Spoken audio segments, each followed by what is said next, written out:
ఇప్పుడు మీ పార్టీలో బయట కొంత చర్చ ఏంటంటే ఈటెల రాజేంద్ర గారి పేరు దాదాపు ఖరారైంది, రాత్రికి రాత్రే ఆయన పేరు కొట్టేసిరు, రామచంద్రరావు గారి పేరు ఎక్కించారు. ఇప్పుడు ఇటువంటి అన్నీ జరిగేది కాంగ్రెస్ పార్టీలో, బీఆర్ఎస్ పార్టీ. మా పార్టీ అంటే జరగదు. ఇక్కడ కొట్టేసి వాళ్ళకి చూపెట్టింది నాకు ఇట్లా కొట్టేసినట్టు అవి ఉండదు. అటు ఇవన్నీ ఏంటంటే బయట ఊహాగానాలు, సోషల్ మీడియాలో ట్రోలింగ్.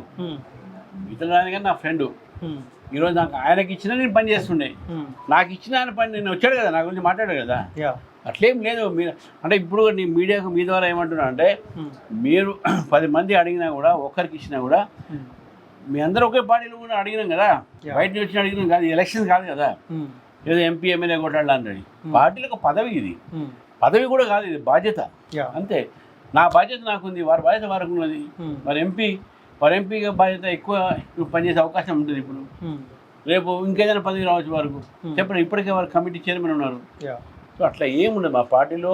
దయచేసి మీడియా కూడా చెప్తున్నాను, వాళ్ళకి రాలేదని వాళ్ళు నారాజు ఉంటున్నాను, వీళ్ళకి వచ్చింది వీళ్ళు సంతోషంగా ఉన్నారో అటువంటి ఏమి ఉండదు.